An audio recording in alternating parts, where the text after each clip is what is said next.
जय हिंद बच्चों। तो हम आपके लिए वार्षिक परीक्षा 2024-25 के लिए विषय विज्ञान का क्लास 9th का क्वेश्चन पेपर लेकर आए हैं। अगर आप लोग क्लास 9th में हैं और ईयरली पेपर देने जा रहे हैं तो ये क्वेश्चन पेपर आपके एग्जाम के लिए इम्पोर्टेंट हो सकता है। तो आप लोग इस वीडियो को पूरा एंड तक देखिएगा। ये क्वेश्चन पेपर जो है आपका जो है पूरा लेटेस्ट पैटर्न पर आधारित है, यानी कि जिस तरह क्वेश्चंस आपके एग्जाम में आएंगे, जैसा आपका पैटर्न रहेगा उसी पैटर्न पर ये जो है क्वेश्चन पेपर आधारित है। तो आप लोग इस वीडियो को पूरा एंड तक देखिएगा। और अगर आप चैनल पर पहली बार आए हैं तो चैनल को सब्सक्राइब एंड वीडियो को लाइक करना ना भूलिएगा। साथ में इंपॉर्टेंट अपडेट के लिए आप हमारे टेलीग्राम व्हाट्सएप ग्रुप को ज्वाइन कर सकते हैं। उसकी लिंक आपको डिस्क्रिप्शन में मिल जाएगी, तो वहां से आप उसको ज्वाइन कर लीजिएगा। तो चलिए एक एक करके हम लोग सारे क्वेश्चंस को कवर करते हैं। तो सबसे पहले आता है हमारा खंड आ, जिसमें हमको यहाँ पर बहुविकल्पीय प्रश्न यानी कि ऑब्जेक्टिव क्वेश्चंस देखने को मिलेंगे। तो सबसे पहला क्वेश्चन है इसमें, निम्न में सदिश राशि है त्वरण, समय, द्रव्यमान, ऊर्जा। तो यहाँ पर सदिश राशि क्या हो जाएगी? तो यहाँ पर सदिश राशि हो जाएगी त्वरण। क्या हो जाएगी? त्वरण हो जाएगी। मतलब कि ऑप्शन नंबर यहाँ पर आपका जो है ए वाला करेक्ट हो जाएगा। सदिश का मतलब होता है जिसमें दिशा और परिमाण दोनों का महत्व हो, उसे सदिश राशि कहते हैं। तो यहाँ पर जो त्वरण है वो एक सदिश राशि है, इसलिए ऑप्शन यहाँ पर आपका जो है ए वाला करेक्ट हो जाएगा। इसके बाद है, किसी वस्तु के द्रव्यमान m, वेग v तथा संवेग p में क्या संबंध है? तो p बराबर सूत्र आपने पढ़ा होगा, p बराबर mv। क्या है? p बराबर mv। तो यहाँ पर राइट आंसर क्या हो जाएगा? तो राइट आंसर यहाँ पर हो जाएगा ऑप्शन नंबर आपका यहाँ पर ए वाला, p बराबर mv। इसके बाद नेक्स्ट क्वेश्चन है, ध्वनि की चाल अधिकतम होती है। ऑप्शंस आपको दिए गए थे, ठोसों में, जल में, वायु में, इनमें से कोई नहीं। देखो, जो ध्वनि की चाल होती है वो हमेशा जो है ठोसों में अधिकतम होती है, यानी कि जो जितना ठोस होगा उसमें जो है ध्वनि की चाल अधिकतम होगी, क्योंकि ध्वनि को चलने के लिए माध्यम की आवश्यकता होती है। इसलिए यहाँ पर राइट आंसर क्या हो जाएगा? राइट आंसर हो जाएगा ठोसों में। ऑप्शन नंबर यहाँ पर आपका जो है ए वाला यहाँ पर करेक्ट हो जाएगा। ठीक है। इसके बाद है, घड़ी की मिनट वाली सुई का आवर्त काल है। तो घड़ी की मिनट वाली सुई का आवर्त काल कितना होता है? 60 मिनट होता है। कितना होता है? 60 मिनट होता है, यानी कि 1 घंटा।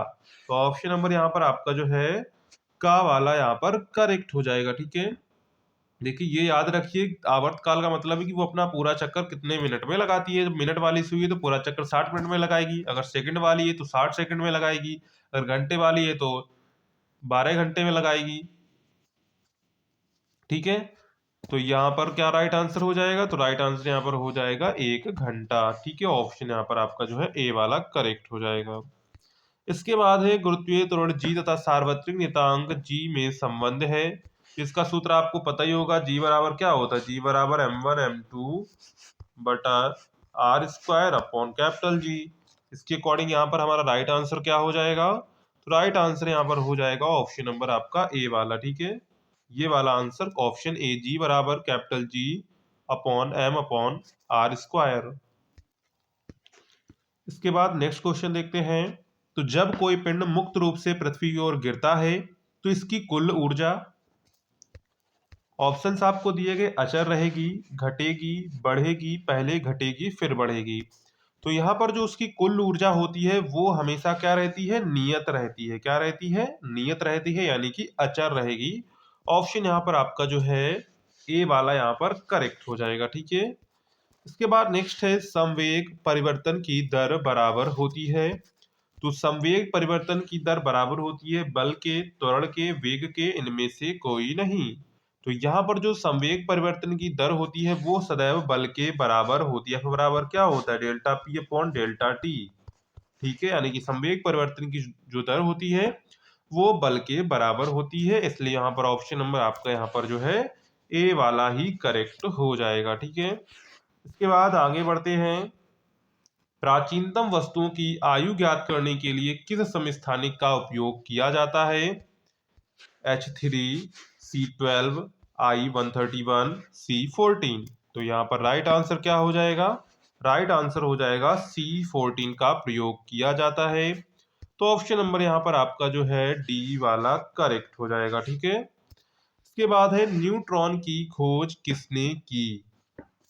तो न्यूट्रॉन की खोज किसने की? रॉबर्ट हुक ने, मैडम क्यूरी ने, रदरफोर्ड ने, चैडविक ने। तो इसका तो आंसर बिल्कुल सिंपल है। इसका आंसर आप लोग कमेंट सेक्शन में बताएंगे इसका आंसर क्या होगा। इसके बाद पोटेशियम का प्रतीक है। तो पोटेशियम का प्रतीक भी सिंपल क्वेश्चन है, NaCl तो पोटेशियम का प्रतीक क्या होता है? पोटेशियम का प्रतीक होता है K, सोडियम का प्रतीक होता है N, कार्बन का C, ठीक है, फास्फोरस का होता है आपका P।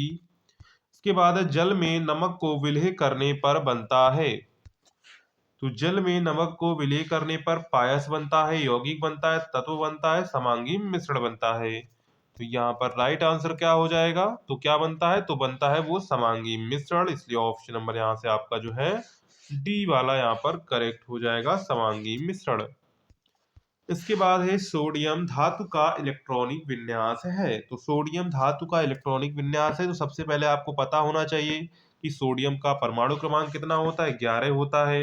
उसी के अकॉर्डिंग देख लेने हैं। यहाँ पर देखो 2 8 17 बन रहा है, 2 8 12 बन रहा है, 2 8 10 और 2 8 11, यानी कि 11 ये वाला है। तो ऑप्शन यहाँ पर आपका जो है डी वाला करेक्ट हो जाएगा, 2 8 1। नेक्स्ट है निश्चित आयतन वाले पदार्थ कहलाते हैं। तो निश्चित आयतन वाले पदार्थ कहलाते हैं द्रव, ठोस, गैस, ठोस व द्रव। तो यहाँ पर जो निश्चित आयतन वाले पदार्थ हैं वो कहलाते हैं द्रव, कहलाते हैं ठोस, कहलाते हैं गैस, कहलाते हैं ठोस व द्रव। तो यहाँ पर राइट आंसर क्या हो जाएगा? ठोस और जो द्रव होते हैं उनका जो आयतन है वो निश्चित होता है, इसलिए ऑप्शन नंबर यहाँ पर आपका जो है डी वाला यहाँ पर करेक्ट हो जाएगा, ठीक है। राइबोसोम का संबंध है। तो राइबोसोम का संबंध है इनमें से कोई नहीं, भोजन निर्माण, प्रोटीन निर्माण, ऊर्जा निर्माण। तो राइबोसोम का क्या कार्य होता है? राइबोसोम का कार्य होता है प्रोटीन संश्लेषण, मतलब कि प्रोटीन का निर्माण, इसलिए ऑप्शन नंबर यहाँ पर आपका क्या करेक्ट हो जाएगा? तो ऑप्शन नंबर यहाँ पर आपका जो है सी वाला यहाँ पर करेक्ट हो जाएगा। नेक्स्ट है मधुमक्खी पालन से लाभ है केवल मोम, केवल शहद, शहद तथा मोम, इनमें से कोई नहीं। तो यहाँ पर जो है मधुमक्खी पालन से क्या लाभ होता है? शहद भी मिलता है और मोम भी मिलती है, इसलिए ऑप्शन नंबर यहाँ पर आपका जो है सी वाला यहाँ पर करेक्ट हो जाएगा, ठीक है। इसके बाद है मानव शरीर में सबसे लंबी कोशिकाएं होती हैं रेखित पेशी, आरेखित पेशी, तंत्रिका कोशिकाएं, इनमें से कोई नहीं। तो मानव शरीर में जो सबसे लंबी कोशिका होती है वो होती है तंत्रिका कोशिका, यानी कि न्यूरॉन। तो ऑप्शन नंबर यहाँ पर आपका जो है यहाँ पर जो है सी वाला करेक्ट हो जाएगा, तंत्रिका कोशिकाएं। इसके बाद है जल का संवहन होता है फ्लोएम द्वारा, कैम्बियम द्वारा, जाइलम द्वारा, पत्तियों द्वारा। तो यहाँ पर जो जल का संवहन होता है वो होता है जाइलम के द्वारा। किसके द्वारा होता है? जाइलम के द्वारा होता है। और भोजन का जो संवहन होता है वो होता है फ्लोएम द्वारा, ठीक है। इसके बाद है लाइकेन होते हैं। तो लाइकेन होते हैं मृतोपजीवी, स्वापोषी, सहजीवी, परजीवी। तो यहाँ पर जो लाइकेन होते हैं वो होते हैं सहजीवी। क्या होते हैं? सहजीवी होते हैं, इसलिए ऑप्शन नंबर यहाँ पर आपका जो है सी वाला यहाँ पर करेक्ट हो जाएगा, सहजीवी। इसके बाद है क्वेश्चन नंबर 19, निम्नलिखित में से किस पौधे से तेल प्राप्त किया जाता है? धान से, गेहूं से, सरसों से, गन्ना से। इसका तो आंसर सभी को पता होगी, तेल हम किससे प्राप्त करते हैं? सरसों से प्राप्त करते हैं। तो ऑप्शन नंबर यहाँ पर आपका जो है सी वाला यहाँ पर करेक्ट हो जाएगा, ठीक है। के बाद है निम्नलिखित में से अधिक दूध उत्पादन वाली गाय की नस्ल है मुर्रा, ब्रह्मा, साहीवाल, लीगहॉर्न। तो यहाँ पर राइट आंसर क्या हो जाएगा? राइट आंसर हो जाएगा साहीवाल। ऑप्शन यहाँ पर आपका जो है सी वाला यहाँ पर करेक्ट हो जाएगा, ठीक है। इसके बाद है शक्ति क्या है उसको परिभाषित आपको करना है। इसके बाद है एक लैंप 1000 जूल विद्युत ऊर्जा 10 सेकंड में व्यय करता है, इसकी शक्ति बताइए। तो शक्ति बराबर सूत्र क्या होता है? P बराबर आपका होता है W/T। तो W यहाँ पर कितना है? W देखो 1000 जूल है, T कितना है? 10 सेकंड, जीरो कर देंगे तो उसकी क्षमता आ जाएगी 100 वाट। कितनी क्षमता है? 100 वाट उसकी क्षमता है। उत्प्लावन बल से आप क्या समझते हैं? पानी की सतह पर रखने पर कोई वस्तु क्यों तैरती है या डूबती है, उसके बारे में आपको यहाँ पर वर्णन करना है। एक गाड़ी का ओडोमीटर क्या मापता है? दूरी को मापता है। चाल एवं वेग में अंतर बताइए। इनको आप अच्छे से तैयार कर लेंगे क्वेश्चन को, ठीक है। इसके बाद है क्वेश्चन नंबर 4। किसी ध्वनि तरंग की तरंगदैर्घ्य तथा आवृत्ति एवं उसके वेग से किस प्रकार संबंधित है? किसी माध्यम में तरंग की आवृत्ति यानी कि फ्रीक्वेंसी हमको दी गई है 220 हर्ट्ज तथा वेग यानी कि v का मान दिया गया 440 मीटर प्रति सेकंड। इसकी तरंगदैर्घ्य यानी कि हमसे लेमडा का मान पूछा गया, तो लेमडा का मान होता है लेमडा बराबर v अपॉन एफ। क्या होता है? लेमडा बराबर v अपॉन एफ। तो लेमडा v कितना है? v यहाँ पर दिया गया 440, एफ का मान कितना है? 220, काट देंगे तो आ जाएगा 2 मीटर। कितना आ जाएगा? तरंग दैर्घ्य कितनी आएगी? तरंग दैर्घ्य आएगी 2 मीटर, ठीक है। इसके बाद अथवा में अगर आपको ये नहीं करना है तो आप नीचे वाला कर सकते हैं। गुरुत्वाकर्षण सार्वत्रिक नियम बताइए। गुरुत्वाकर्षण बल का परिमाण ज्ञात करने का सूत्र लिखिए। सार्वत्रिक नियम के क्या महत्व है वो बताना है, ठीक है। इसके बाद आ जाते हैं उपभाग 2 पर, यानी कि वो हमारे सभी क्वेश्चंस किसके थे? फिजिक्स के थे। अब हमारे क्वेश्चंस आ चुके हैं केमिस्ट्री के। किसके आ चुके हैं? केमिस्ट्री के आ चुके हैं।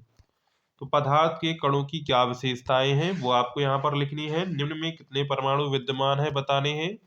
जैसे यहाँ पर H2S है, क्या है?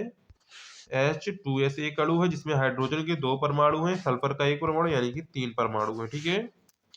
इसके बाद है PO4 की पावर -3। तो इसमें कितना हो जाए? फास्फोरस का 1 है, ऑक्सीजन के कितने हैं? 4 हैं। तो बन जाएगा आपका टोटल परमाणु कितना? 5 परमाणु बन जाएगा, ठीक है। इसके बाद है निम्न के सूत्र लिखिए, ठीक है।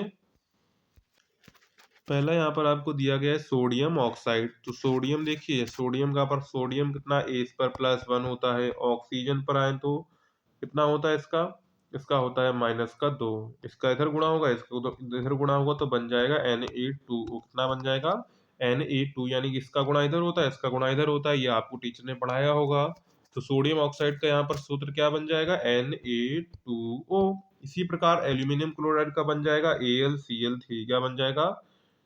AlCl3 बन जाए, क्योंकि एल्यूमिनियम की संयोजकता कितनी होती है? 3 होती है। क्लोरीन की -1 होती है। गुणा करेंगे तो Cl3 पर यहाँ पर आ जाएगा, इसलिए AlCl3 और इसका बन जाएगा Na2O। इसके बाद है हम इत्र की गंध बहुत दूर दूर बैठे हुए भी पहुंच जाती है, क्यों बताना है? विसरण के कारण। गर्मियों में हमें किस तरह के कपड़े पहनने चाहिए, क्यों पहनने चाहिए? निम्नलिखित यौगिकों के सूत्र इकाई द्रव्यमान का परिकलन कीजिए। अब देखो यहाँ पर पूछा गया ZnO का हमको सूत्र इकाई द्रव्यमान, और यहाँ पर देखो Zn का परमाणु क्रमांक 65U और ऑक्सीजन का यहाँ पर आपको दिया गया है 16U। क्या करना है? सिंपली क्या करना है? Zn कितना है? Zn कितना है आपका 65 जोड़ देंगे U, प्लस O ऑक्सीजन कितना है? एक ही है तो 16U जोड़ देंगे। तो आपका ये बन जाएगा 6 5 11 7 1 8 81U। फाइनल का हो गया आंसर आपका ZnO का, ठीक है। इसी प्रकार Na2 को, Na कितना दिया गया? देखो Na यहाँ पर देखेंगे तो Na का कितना दिया गया? 23U दिया गया है, तो 23 लिख देंगे, 23U, ठीक है। प्लस अब यहाँ पर देखो कितने हैं? Na के 2 परमाणु हैं, यानी कि 2 का गुणा कर देंगे। ऑक्सीजन, ऑक्सीजन कितना है? ऑक्सीजन का 16 है, तो 23 दूना 46 प्लस 16 जोड़ देंगे तो यहाँ से 6 दूनी 12 हो जाएगा, 4 1 5 6 62U। कितना बन जाएगा? 62U बन जाएगा, ठीक है। इसी प्रकार आपको जो K2CO3 का रखना है, K का रखेंगे उसमें 2 का गुणा करेंगे, C रखेंगे प्लस फिर O का रखेंगे उसमें 3 का गुणा करेंगे, यहाँ पर 3 परमाणु है, ठीक है। इसका आंसर आप लोग कैलकुलेट करके हमारे कमेंट सेक्शन में बताएंगे, ठीक है। इसके बाद आ जाते हैं उपभाग 3 पर, यानी कि अब हम लोग बायोलॉजी का पोर्शन देखने वाले हैं, ठीक है। पहला क्वेश्चन यहाँ पर है, पशुपालन से क्या लाभ है? दुग्ध उत्पादन के लिए किस प्रकार की पशुओं का प्रबंधन करना चाहिए? लाइसोसोम की आत्मघाती थैली क्यों कहते हैं वो बताना है। पादप कोशिका का नामांकित चित्र बनाइए। निम्न पर टिप्पणी लिखिए। पहला है जैविक कारक और वृहत पोषक तत्व, इन पर आपको टिप्पणी लिखनी है। इसके बाद है क्वेश्चन नंबर 11 जो हमारा लास्ट क्वेश्चन है, तंत्रिका कोशिका का नामांकित चित्र बनाइए अथवा मस्तिष्क में स्थित ऊतक, ऊतक जो हमारे शरीर में वसा का संचय करता है, ऊतक जो पौधों में भोजन का संवहन करता है। तो यहाँ पर आप ऊपर ये वाला क्वेश्चन कर सकते हैं या फिर ये वाला क्वेश्चन कर सकते हैं, दोनों में से आप कोई एक क्वेश्चन यहाँ पर कर सकते हैं, ठीक है। तो ये पूरा आपका क्लास 9 का एनुअल एग्जाम का ईयरली का क्वेश्चन पेपर हमने आपको दिखा दिया है। अगर आपको वीडियो पसंद आई हो तो वीडियो को लाइक करिएगा, चैनल को सब्सक्राइब करिएगा और अपने दोस्तों में वीडियो को शेयर करना ना भूलिएगा। मिलते हैं नेक्स्ट वीडियो में, तब तक के लिए जय हिंद बच्चों।